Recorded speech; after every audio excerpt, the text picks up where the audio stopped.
মুসলিম মহিলা গৃহের মধ্যে সুগন্ধি ব্যবহার করবেন।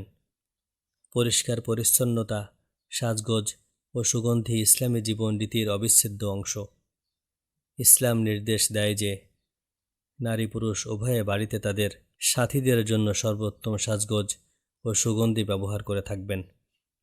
এরূপ সাজগোজ ও সুগন্ধি ব্যবহার ইসলামের দৃষ্টিতে ইবাদত বলে গণ্য। আজীবনের সঙ্গী অথবা সবসময় দেখছে বলে পরিবারের সদস্যদের সামনে একেবারে অগোছালো থাকা ইসলামী শিক্ষার বিরোধী। তবে বাইরে বের হওয়ার সময় মহিলারা তাদের দেহে বা পোশাকে ছড়িয়ে পড়ার মতো সুগন্ধি ব্যবহার করবেন না। পাশ্চাত্য জীবন রীতি দ্বারা প্রভাবিত হয়ে এ বিষয়ে অধিকাংশ মুসলিম মহিলা উল্টা রীতি অনুসরণ করেন। তারা বাড়ির মধ্যে একেবারেই অগোছালো থাকেন, কিন্তু বাইরে বের হওয়ার সময়ে বিশেষভাবে সাজগোজ করেন ও সুগন্ধি ব্যবহার করেন। মুসলিম মহিলাদের জন্য পোশাকে বা শরীরে সুগন্ধি মেখে বাইরে বের হতে রাসূলুল্লাহ সাল্লাল্লাহু আলাইহি ওয়াসাল্লাম বিশেষভাবে নিষেধ করেছেন।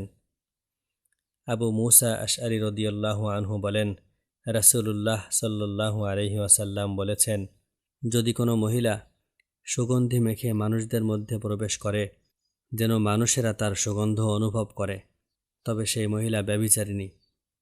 এ হাদিসে রাসূলুল্লাহ সাল্লাল্লাহু আলাইহি ওয়াসাল্লাম সকল ক্ষেত্রে মানুষদের মধ্যে সুগন্ধি মেখে গমন করতে নিষেধ করেছেন।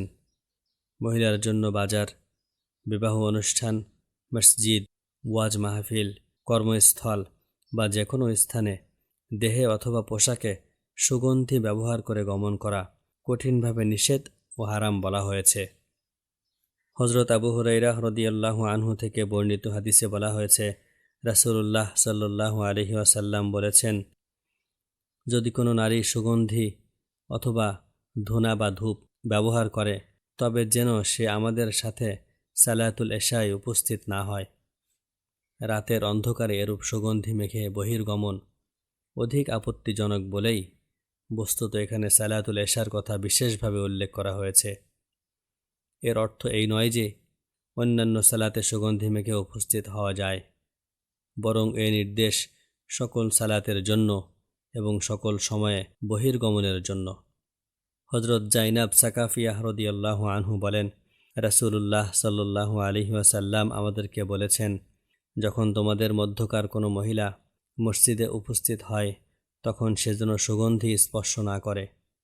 তাবঈ মুসা ইবনুল ইয়াসার বলেন, এক মহিলা আবু হুরায়রা রাদিয়াল্লাহু আনহু এর নিকট দিয়ে গমন করেন। তার দেহ থেকে সুগন্ধি জোরালোভাবে বেরিয়ে আসছিল।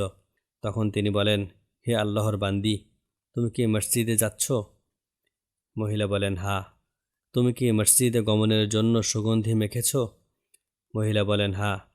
আবু হুরায়রা বলেন, তাহলে তুমি ফিরে গিয়ে গোসল করো, কারণ আমি রাসূলুল্লাহ সাল্লাল্লাহু আলাইহি ওয়াসাল্লামকে বলতে শুনেছি, যদি কোনো নারী মসজিদে গমন করার সময় তার সুগন্ধি প্রসারিত হয় তবে আল্লাহ তার সালাত কবুল করবেন না যতক্ষণ না সে তার বাড়িতে ফিরে গিয়ে গোসল করে। বন্ধুরা, আমরা নিশ্চিতভাবে বুঝতে পারি যে মসজিদে, বাজারে, বিদ্যালয়ে, মাহফিলে, কর্মস্থলে বা অন্য যে কোনো স্থানে অনাত্মীয় বা দূরাত্মীয় পুরুষদের মধ্যে গমনের সময় দেহে বা পোশাকে সুগন্ধি ব্যবহার করা মুসলিম নারীর জন্য কঠিনভাবে নিষিদ্ধ ও হারাম।